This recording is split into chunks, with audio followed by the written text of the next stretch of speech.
Assalamualaikum teman-teman, selamat berjumpa lagi dengan saya Abdurrahman dan masih tetap di channel Abdurrahman ya.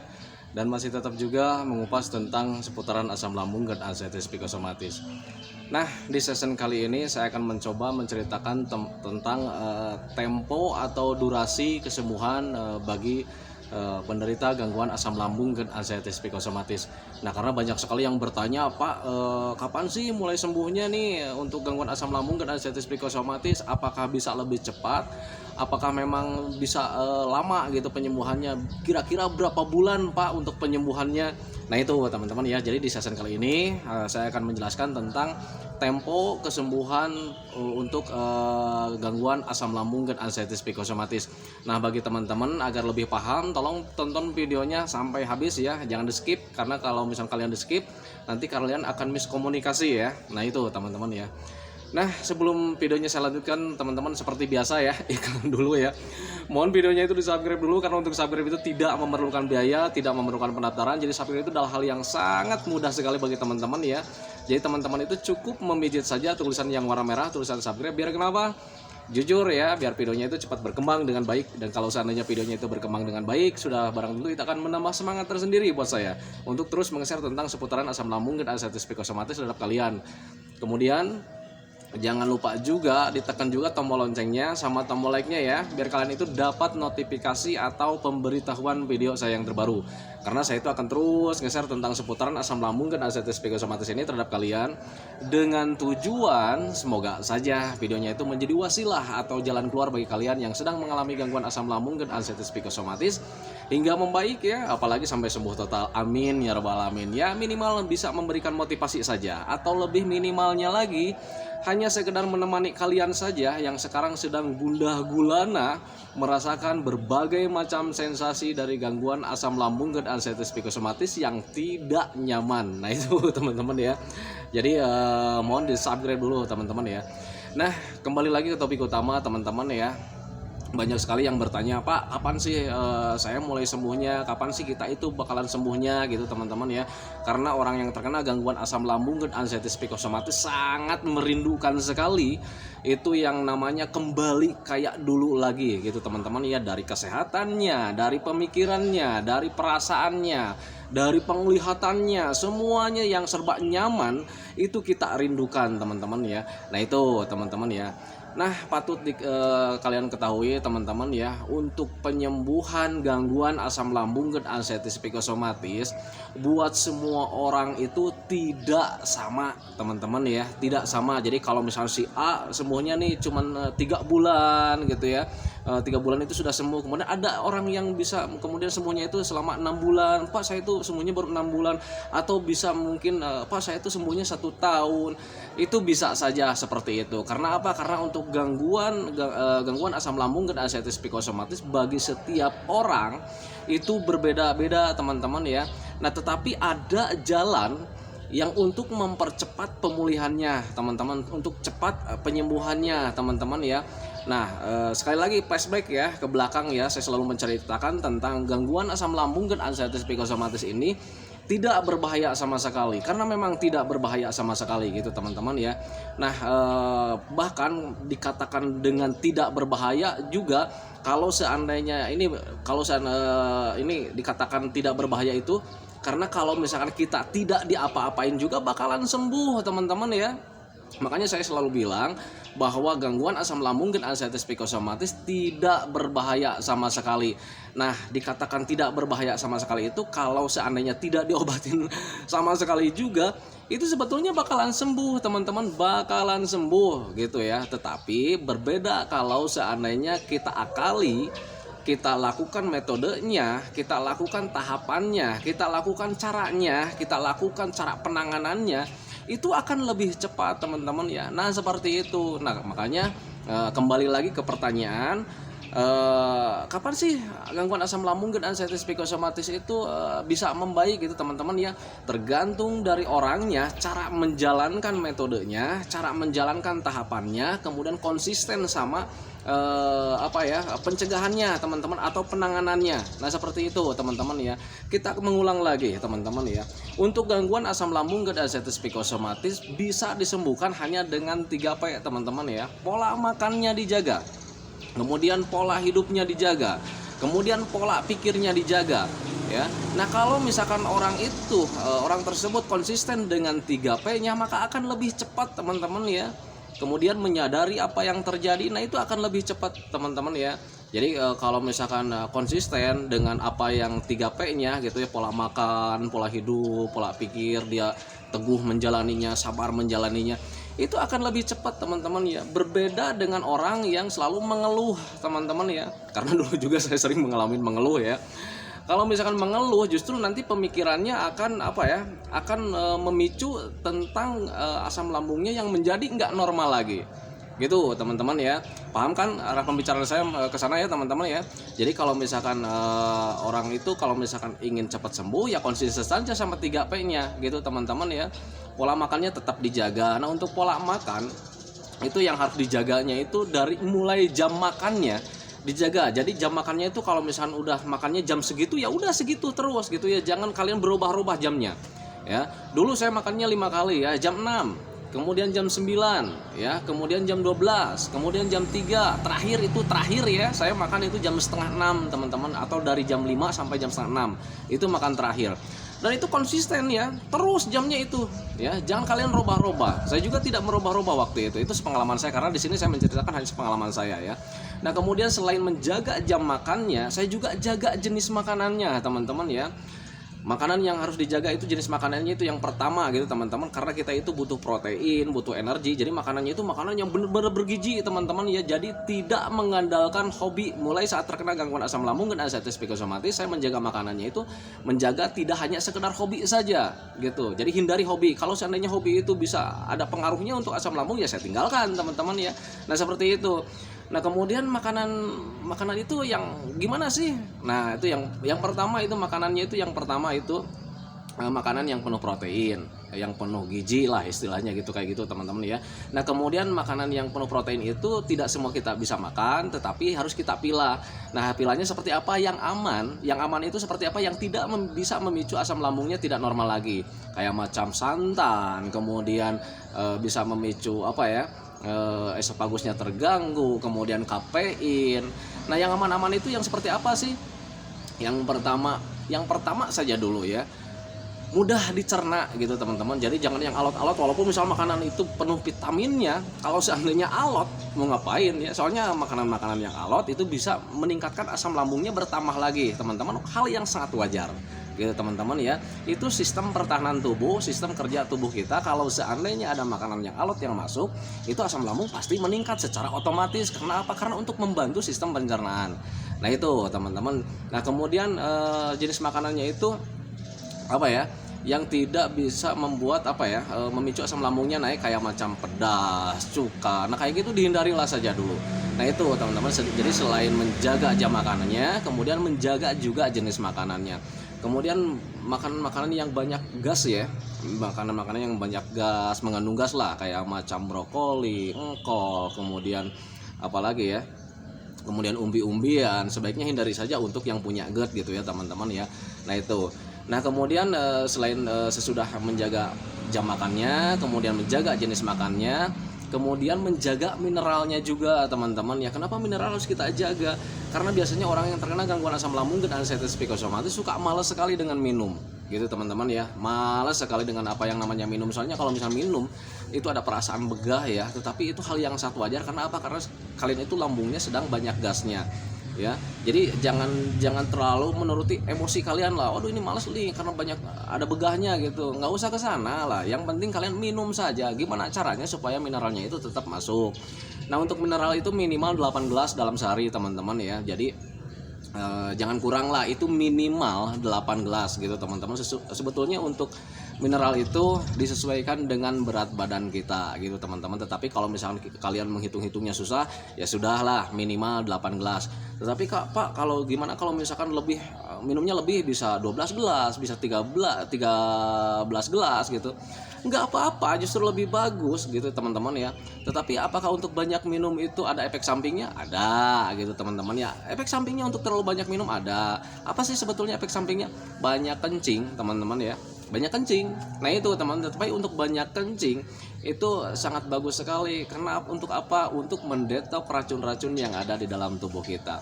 Jadi menurut saya air putih kalau misalnya banyak minum bagus juga sih sebetulnya. Nah itu teman-teman ya. Jadi selain menjaga makan, kemudian menjaga minumnya. Nah kemudian menjaga juga pola hidupnya teman-teman ya. Saya selalu menganjurkan sama teman-teman itu minimal untuk yang terkena gangguan asam lambung dan ascites psikosomatis harus tidurnya itu 8 jam dalam satu malam teman-teman ya. Ini untuk orang yang terkena gangguan asam lambung dan ascites psikosomatis. Kalau misalnya kalian pengen cepat-cepat membaik, usahakan gimana caranya supaya kalian itu tertidurnya itu 8 jam dalam satu malam. Kenapa harus tertidur 8 jam dalam satu malam? Perbaikan sel yang rusak itu adanya di malam hari, bukan di siang hari. Karena di siang hari itu kita sudah beraktivitas. Dan kalau misalnya Pak tidurnya di siang hari bisa nggak? Nggak bisa, itu sudah sistem tubuh kita ya. Sudah sistem tubuh kita kalau seandainya membetulkan sel kita yang rusak itu di malam hari teman-teman. Dan kenapa harus 8 jam? Karena minimal jam pertama itu kalau misalnya kita tertidur, kita itu diupayakan untuk rileks dulu ya. Semua anggota badan tubuh kita diupayakan untuk rileks dulu, untuk santai dulu, untuk istirahat dulu. Nah setelah 4 jam atau 3 jam sampai 4 jam kemudiannya itu baru sel memperbaiki tubuh kita. Gitu teman-teman ya. Kalau seandainya sel tubuh kita ada yang rusak, itu diperbaikinya oleh sel kita yang baru gitu teman-teman ya. Sama apa? Sama protein. Kembali lagi ke makanan ya. Makanan yang penuh protein itu bisa membetulkan sel-sel yang rusak kalau seandainya sel-sel tubuh kita ada yang rusak. Nah itu teman-teman ya. Dan kalau seandainya sudah istirahat 3 jam atau 4 jam itu baru ke jam berikutnya baru dibetulkan ya sel-sel yang rusak kita. Nah kalau seandainya sudah dibetulkan gitu ya teman-teman ya selama 3 jam atau 4 jam itu ketika kita terbangun lagi itu semuanya udah fresh teman-teman ya, pembetulannya sudah 100%. Bayangkan kalau misalkan orang yang terkena gangguan asam lambung dan ascites psikosomatis mempunyai sel-sel yang rusak, itu kalau seandainya tidurnya kurang ya teman-teman ya, kalau seandainya selnya lagi memperbaiki belum memperbaikinya belum sempurna, kita sudah terbangun, kita terpakai lagi gitu teman-teman ya. Nah berpikirnya ke sana ya, makanya saya selalu bilang bagi orang-orang yang terkena gangguan asam lambung dan ascites psikosomatis, usahakan tidurnya minimal 8 jam dalam satu malam. Apapun caranya, gimana caranya supaya kalian itu tertidur di malam hari itu minimal 8 jam. Nah memang di awal-awal sangat sulit sekali sih melakukan tidur 8 jam dalam satu malam gitu teman-teman. Jadi ketika sudah sholat isya atau menjelang jam 8 malam, kita itu harus wajib tidur, tetapi sangat sulit sekali gitu teman-teman ya. Kenapa seperti itu? Karena memang ketika tertidur, walaupun mata dimerem-merem, dipejam-pejam gitu teman-teman ya, otaknya ini nih ya selalu berpikir tentang yang lain-lain ya, entah berpikir tentang pekerjaan, entah berpikir tentang permasalahan, tapi disering-seringnya berpikir tentang penyakit, berpikir tentang sensasi. Nah itu teman-teman ya. Nah makanya biar kalian cepat bisa mengendalikan hal seperti itu, biar kalian itu bisa menanganinya agar cepat tidur, tengok video saya yang sebelum-sebelumnya, karena di situ sudah saya ceritakan trik dan cara tertidur untuk bagi para penderita gangguan asam lambung dan ascites psikosomatis. Biasakan seperti itu, nanti kalian akan bisa karena terbiasa. Nah itu teman-teman ya. Nah itu untuk dari pola tidur ya, dari jam tidur. Nah kemudian dari pola hidup itu ada juga tentang olahraganya teman-teman ya. Kenapa orang-orang yang terkena gangguan asam lambung dan ascites psikosomatis itu acara wajib ya, acara wajib tentang olahraga minimal 30 menit dalam sehari. Kenapa seperti itu? Yang pertama untuk olahraga nih bisa melancarkan aliran darah kalian ya ke seluruh tubuh. Kemudian melancarkan lagi oksigennya. Nah itu teman-teman ya. Nah kemudian dengan olahraga juga tanpa kalian sadari itu bisa melatih mental kalian teman-teman ya. Yang dulunya penakut keluar, yang dulunya sering takut melakukan apapun gitu teman-teman ya. Dengan kalian konsisten ya menjaga olahraganya secara terus-menerus ya, olahraga setiap hari, olahraga gitu, itu mental kalian akan terpupuk dengan sendirinya gitu ya. Jadi selain memperkuat metabolisme tubuh, melancarkan aliran darah, aliran oksigen gitu teman-teman, meningkatkan imun, itu dengan tanpa kita sadari itu bisa melatih mental kita sendiri teman-teman ya. Nah itu, selain melatih mental juga itu olahraga itu bisa mengalihkan pemikiran kalian yang negatif. Dulu kan kalau misalnya terkena gangguan asam lambung dan ascites psikosomatis selalu berdiam diri di rumah, kemudian berpikirnya yang aneh-aneh, selalu memikirkan tentang penyakit, memikirkan tentang hal-hal yang negatif gitu teman-teman. Tetapi ketika berolahraga, kalian itu fokusnya itu dia gerakan, atau misalnya olahraganya jalan-jalan yang menyenangkan, kalian bisa fokus ke pemandangan. Nah itu teman-teman, tanpa disadari kalian sudah mulai mengikis tentang pemikiran-pemikiran yang negatif. Nah itu teman-teman, makanya saya selalu katakan bahwa pentingnya olahraga itu sangat penting sekali bagi para penderita gangguan asam lambung dan anxiety psikosomatis. Makanya lakukan saja gitu teman-teman ya, tentang pola hidupnya itu lakukan juga gitu teman-teman ya. Nah kemudian yang ketiga itu pola pikir. Nah ini teman-teman ya, kadang orang yang terkena gangguan asam lambung dan anxiety psikosomatis selalu bingung gimana sih cara menjaga pola pikir gitu ya. Nah sebetulnya kalian nggak usah bingung. Cara melatih pola pikir itu kalian harus begini teman-teman ya, bertindak wajar, berpikir wajar, berpikir secara logika gitu teman-teman. Itu yang dimaksud dengan menjaga pola pikir. Contohnya kayak macam begini, ketika ada sensasi, kalian jangan berpikir yang aneh-aneh. Waduh ini jangan penyakit bahaya, jangan teman-teman. Kalau sudah kalian diagnosa sama dokter itu gangguan lambung, ya udah gangguan lambung. Jangan berpikir tentang mencari-cari penyakit yang lain lagi gitu teman-teman. Jadi berpikirlah wajar. Waduh Pak, ini saya nih kelayangan nih. Waduh ini kelayangan lagi datang nih. Berpikir wajar, berpikir secara logika. Kelayangan wajar. Karena apa? Karena kalian kekurangan energi. Kenapa bisa kekurangan energi?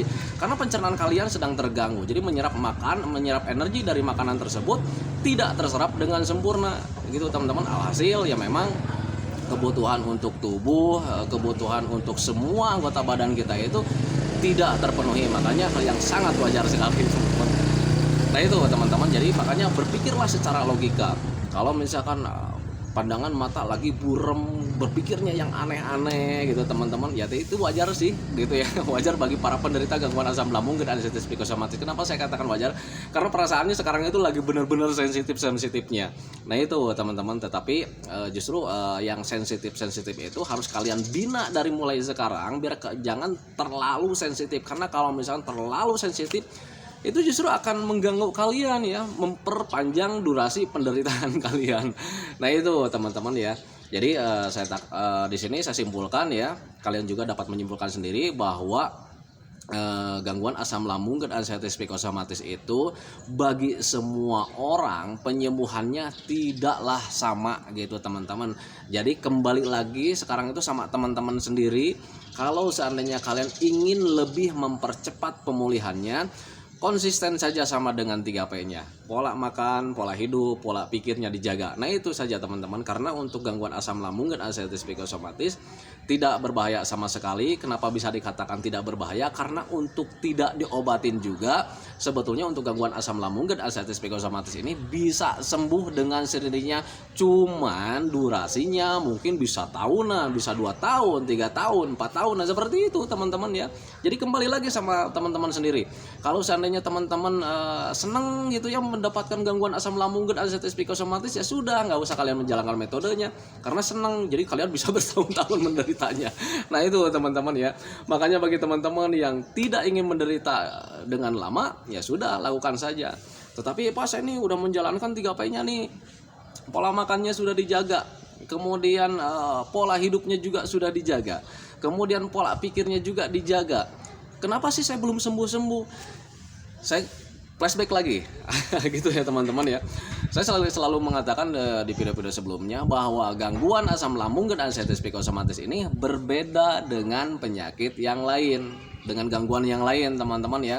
Kalau gangguan yang lain kalian datang ke dokter, kasih obat, selang 1 hari bahkan paling lama itu 2 minggu itu kalian sudah membaik. Tetapi kenapa untuk gangguan asam lambung dan anxiety psikosomatis sudah di inilah, sudah di itulah, tetapi kesembuhannya agak lama juga, ada temponya gitu teman-teman. Kenapa seperti itu? Karena gangguan asam lambung dan anxiety psikosomatis butuh penyesuaian. Semuanya butuh penyesuaian. Dari medisnya kita butuh penyesuaian, dari psikisnya juga kita butuh penyesuaian. Ingat, kita punya 2 gangguan teman-teman ya. Yang pertama gangguan medis, yang kedua itu gangguan psikis. Nah gangguan medis kita sama gangguan psikis kita itu saling berkaitan teman-teman ya. Di saat medisnya membaik, kalau seandainya psikisnya tidak membaik, ini medisnya akan ikut tidak membaik gitu teman-teman. Sebaliknya seperti itu. Kalau seandainya psikisnya membaik, gitu, kemudian medisnya tidak membaik, maka psikisnya juga akan ikut tidak membaik. Nah itu teman-teman, makanya butuh penyesuaian dan itu butuh tempo, butuh latihan. Nah itu teman-teman, makanya saya selalu bilang sama teman-teman, ayo sadari mulai dari sekarang. Kemudian lakukan metodenya. Belajarlah masa bodoh, toh yang penting kita sudah tahu bahwa gangguan asam lambung dan anxiety psychosomatis ini tidak berbahaya sama sekali. Nah itu teman-teman, makanya ketika kalian sudah tahu, oh saya itu butuh latihan, makanya sudah nih, saya butuh latihan, saya butuh olahraga, lakukan saja olahraga. Ketika olahraga datang, ketika olahraga dijalankan, ada sensasi datang, kalian gak usah cemaskan. Kalian sadari saja, oh ini sensasinya sedang datang. Karena memang seperti itu ya. Jadi ketika melakukan apapun, sensasi pasti datang karena lagi butuh penyesuaian. Enggak apa-apa.